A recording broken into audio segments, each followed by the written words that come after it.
Assalamualaikum warahmatullahi wabarakatuh. Sebelumnya izin memperkenalkan diri, nama saya Ridho Ahmad Fauzi dengan NPM 211506101. Jadi pada kesempatan kali ini saya akan mengulas kembali apa yang telah dilakukan pada praktikum yang ketiga atau praktikum sistem operasi yang ketiga, yaitu deadlock. Nah, deadlock adalah suatu kondisi di mana terdapat proses yang meminta sumber daya dari proses lain, yang mana proses yang lain tersebut masih membutuhkan sumber daya tersebut, sehingga proses yang merequest itu akan melakukan menunggu dan atau menahan prosesnya. Nah, oleh karena itu terjadi pemblokiran proses. Nah, itu adalah deadlock. Deadlock itu sendiri dapat digambarkan sebagai persimpangan jalan seperti yang ada di modul ini, yang mana terdapat 4 mobil. Nah, 4 mobil ini membutuhkan resource, akan tetapi karena tidak ada yang mengalah atau saling menjaga resource yang dimilikinya, jadi terjadi kemacetan atau berhenti begitu ya, terblokir atau kebuntuan atau deadlock. Sehingga untuk mengatasi masalah ini dibutuhkan proses yang mengalah. Jadi misalkan ini mundur, maka mobil ini bisa maju, begitu pula dengan ini bisa maju, sehingga traffic berjalan kembali dengan lancar. Baik, langsung aja kita peragakan untuk deadlock itu sendiri pada CPU simulator. Nah, untuk pada simulator itu berdasarkan modul di sini kita diminta untuk membuat 4 proses yang kemudian di-load ke memori, dan juga pada CPU OS simulator kita diminta untuk membuat konfigurasi di mana round robin dengan 10 tick, kemudian mengatur ke max dan membuat 4 proses berdasarkan 4 source code. Oke, baik, kita peragakan saja. Pertama kita masuk ke menu compiler. Sini kita kopikan. Sebelumnya saya sudah menyiapkan 4 source code-nya. Ini copy, kemudian di compile dan di load in memory. Oke. Kemudian setelah itu masuk compiler lagi untuk memasukkan source code selanjutnya. Kita klik new aja untuk mereset. Oke, kita compile lagi. Load in memory. Sini sudah ada 2 source code tadi. Kemudian kita masuk compiler lagi, kita klik new kembali, kita pastekan lagi ini, kemudian kita compile, kita load in memory kembali, tercatat sudah 3. Satu kali lagi kita kembali ke compiler, edit source, new, kemudian kita pastekan, kemudian kita compile, lalu kita load in memory. Oke, jadi setelah mengcompile 4 program akan muncul 4 program list ini berdasarkan 4 source code sebelumnya tadi. Nah, setelah berhasil di load ke memori, keempat program ini masuk ke menu OS. Nah, tadi disampaikan bahwa kita diminta untuk menggunakan scheduler atau penjadwalan round robin dengan ticksnya itu 10. Kemudian kita atur ke fast. Nah, jadi round robin ini akan menggilir proses-proses yang ada untuk dieksekusi oleh thread. Jadi untuk perintah selanjutnya kita akan create a new process berdasarkan program list yang telah ada, yang sebelumnya telah dikompil tadi. Kita buat dari P2 dan dari P3, kemudian juga dari P4. Kemudian juga kita menyiapkan dari menu view itu ada proses state ini untuk melihat bagaimana proses itu akan dieksekusi. Kemudian juga view resource, bagaimana resource ini siapa saja yang menggunakan, siapa yang merequest. Nah, oke. Setelah hal tersebut disiapkan, kita langsung start aja. Nah, untuk melihat bagaimana proses deadlock, apakah akan terjadi atau tidak. Oke. dapat dilihat bahwa ini terjadi deadlock. Nah, ini juga ada terjadi karena kita menggunakan algoritma round robin, di mana setiap proses akan dilakukan secara bergilir. Nah, pertama misalkan proses 1 yang menggunakan resource 1, dimana terus proses 2 menggunakan resource 2, proses 3 menggunakan resource 3, proses 4 menggunakan resource 4. Nah, pertamanya ini akan di eksekusi secara berurutan. Nah, akan tetapi pada suatu putaran terjadi di mana kan round robin itu akan menggilir berdasarkan kuantum. Jadi ada proses yang hampir selesai, ada yang sudah selesai, ada yang baru berjalan dikit. Nah, ini proses yang baru berjalan sedikit, misal tadi ini R2 ini kan merequest ke 4. Ini karena ini tadi yang pertama ke blok. Ini kan R2 ini mau menjalankan proses tapi merequest ke 4, akan tetapi atau merequest ke R1 ini, akan tetapi proses dari P1 ini belum selesai. Nah, oleh sebab itu ini berhenti untuk menunggu ini selesai. Nah, akan tetapi ini juga merequest 7. Nah, 7 ini juga belum selesai, makanya ini juga ikut terblok. Nah, oleh karena itu terjadilah deadlock. Nah, untuk mengatasi hal ini kita dapat merilis salah satu dari resource. Nah, jadi apabila dirilis maka akan tersedia satu jalur bagi proses-proses lain, atau tersedia satu resource, sehingga misalkan tadi resource 1 ini di request oleh 7 atau proses ke 4. Nah, jadi 4 ini bisa jalan, begitu pula dengan proses-proses lainnya, karena ini bisa R4 ini juga setelah tereksekusi, maka resource dari R4 ini juga akan di rilis juga, makanya R2 dan juga R3 itu ikut terilis juga resource-nya, karena proses yang meminta request resource-nya itu bisa terpenuhi gitu request-nya, sehingga proses berjalan dan merilis dari resource-nya, sehingga deadlock dapat terpecahkan. Oke. Kemudian ada cara lain untuk mengatasi deadlock. Nah, di sini terdapat beberapa cara yang tersedia pada Sibu Simulator. Baik, untuk mencobanya kita rilis all aja, kemudian balik ke OS Simulator, kita buat 4 proses. Satu proses ulang seperti tadi. Nah, tadi di bagian view resource-nya ini kita coba pakai hold and wait.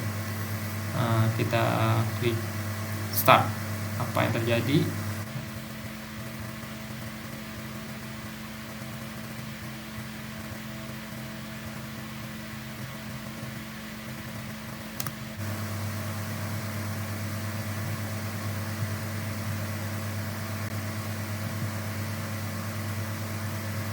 Nah, baik, sepertinya ini tidak terjadi deadlock. Nah, oke, ini jadi tidak terjadi deadlock. Hal ini dikarenakan proses eksekusi tidak mengizinkan untuk melakukan hold and wait, sehingga tidak akan terjadi di mana suatu proses akan berhenti dan juga menunggu resource lain. Jadi akan terus dieksekusi tanpa harus melakukan hold and wait, sehingga tidak ada kebuntuan di antara proses-prosesnya. Nah, oleh karena itu tidak terjadi deadlock. Nah, untuk cara yang lain selanjutnya ada di slow circular wait. Nah, sini kita rilis all lagi untuk kembalikan ke semula. Kemudian kita membuat 4 proses kembali.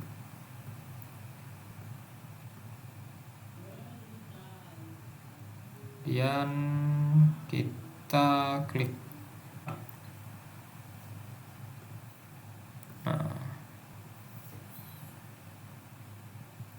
Oke, dapat terlihat ini terjadi deadlock kembali, atau pada saat menggunakan disallow circular wait ini terjadi deadlock. Hal ini terjadi karena ketika tidak mengizinkan atau untuk melakukan circular wait, tetapi masih terjadi yang namanya hold and wait, sehingga proses yang merequest ini sama seperti awal tadi. Semisal ini merequest 4, tapi R1 ini proses 1 ini belum selesai, ini akan menunggu dan menahan proses itu tidak dieksekusi, sehingga terjadi deadlock. Nah, jadi pada disallow circular wait ini hold and wait itu masih terjadi, sehingga deadlock juga masih terjadi. Oke. Selanjutnya kita akan menggunakan use total ordering. Kita release all terlebih dahulu.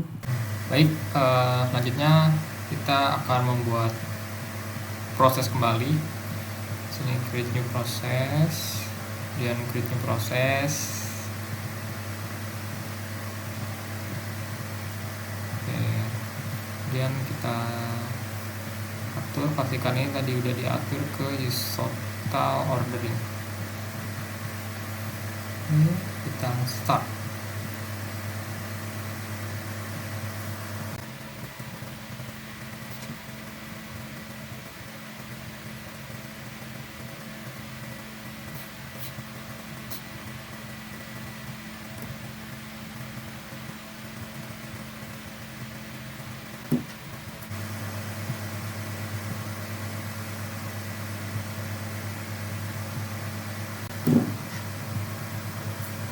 Oke, ini dapat dilihat bahwa tidak terjadi deadlock. Hal ini karena sumber daya yang ada secara general itu telah diurutkan terlebih dahulu, di mana diurutkannya itu berdasarkan perilaku dari proses-proses yang sebelumnya, dan menyebabkan tidak terjadinya hold and wait, sehingga pada saat menggunakan use total ordering tidak terjadi deadlock. Oke. Terus selanjutnya kita akan menggunakan abort process. Kita release all. Ini kembali lagi ke OS simulator. Di sini kita membuat 4 proses kembali. Kemudian kita start.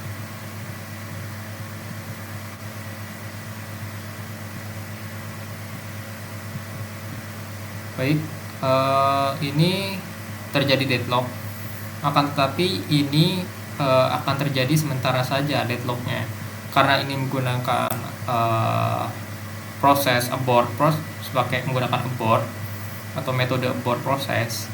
Jadi proses-proses yang menyebabkan deadlock atau kebuntuan itu akan diberhentikan dahulu, sehingga resource pada proses yang diberhentikan itu dapat digunakan oleh proses lain, sehingga proses lain itu dapat berjalan, dan proses yang diberhentikan itu bisa berjalan kembali atau bisa menggunakan resource yang di requestnya, sehingga proses dapat dijalankan dan merilis resource yang ada, sehingga tidak terjadi deadlock. Oke, untuk algoritma selanjutnya atau metode selanjutnya kita akan menggunakan preempt resource. Sini kita rilis kembali semuanya, kemudian kita membuat 4 proses kembali.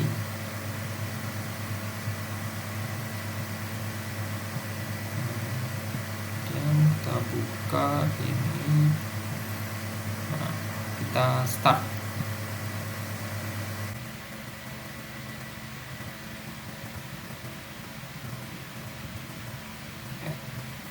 Baik, tadi itu sempat terjadi deadlock. Jadi akan tetapi dikarenakan menggunakan metode preempt resource, pada saat terjadi deadlock itu kan ada proses yang minta sumber daya dari proses lain yang mana sumber dayanya itu tetapi masih digunakan, tapi karena menggunakan metode preempt resource maka memungkinkan untuk mengambil resource dari proses lain yang sedang digunakan itu untuk digunakan menjalankan proses, sehingga proses dapat berjalan dan merilis sumber daya itu dan dapat digunakan oleh proses lainnya resource-nya itu, sehingga deadlock dapat teratasi.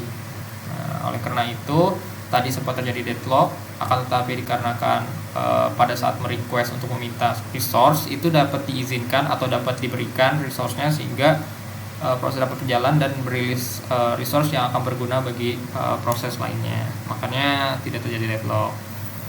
Oke, untuk selanjutnya kita akan mencoba do not detect. Kita release all kembali. Kita create ini proses lagi 4 kali.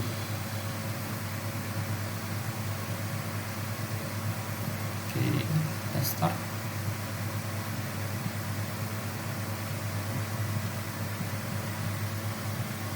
Nah, dapat dilihat bahwa ini sebenarnya terjadi deadlock, akan tetapi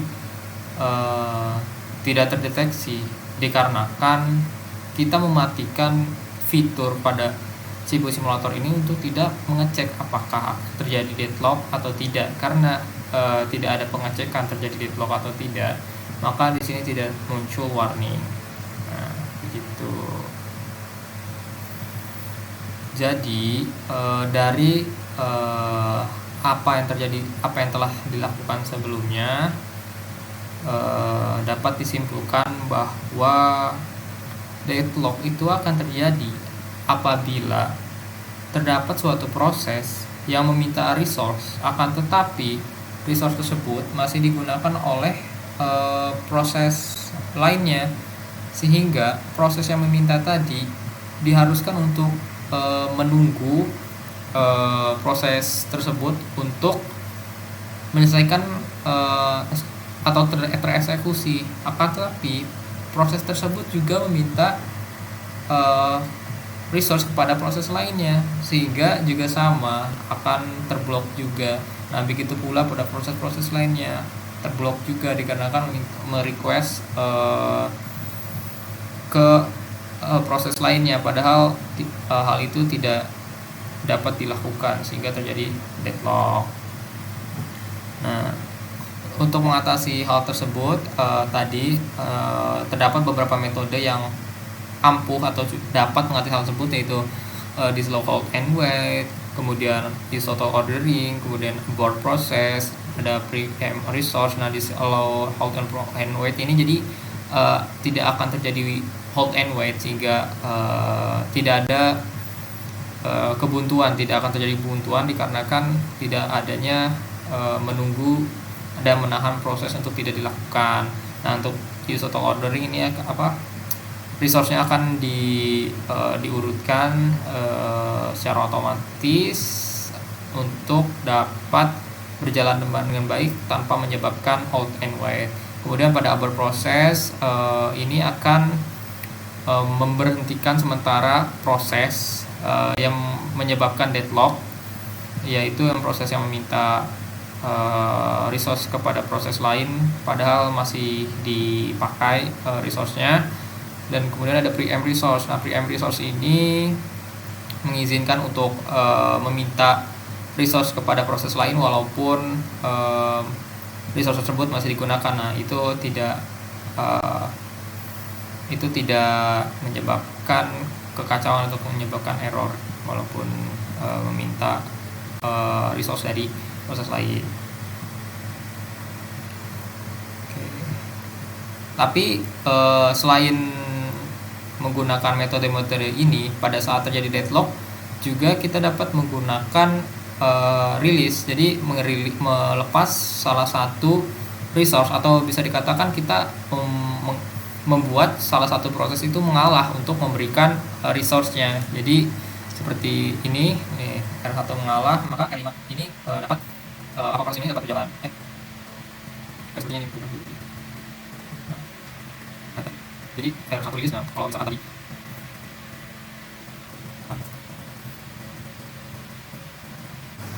jadi pada saat melakukan rilis, maka yang akan meminta resource ini, proses yang akan meminta resource ini akan berjalan dan menyebabkan akan semakin banyak resource yang dirilis sehingga proses-proses lainnya juga dapat berjalan. Nah, itu cara lain untuk mengatasi deadlock selain menggunakan metode-metode yang ini. Baik, selanjutnya saya akan membahas algoritma banker. Di sini saya menggunakan algoritma banker secara online atau simulator secara online. Di sini terdiri dari beberapa table, di mana setiap ruas-ruasnya itu masih kosong. Di sini kita akan mengisinya dengan menggunakan sampel contoh dari sampelnya aja.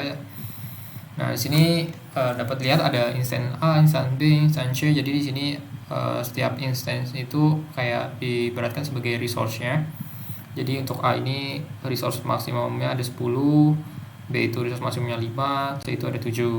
Kemudian sini ada table allocation. Jadi allocation ini table yang berisi alokasi awal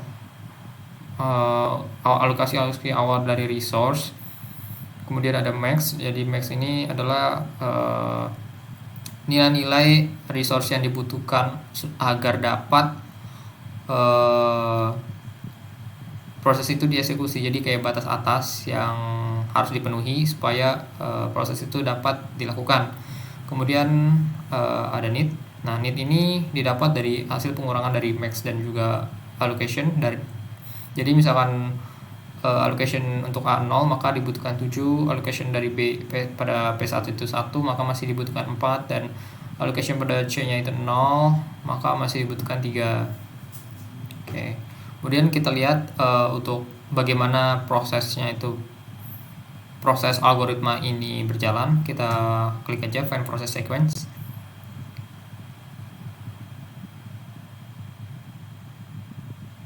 Oke, sebentar, kita ulang.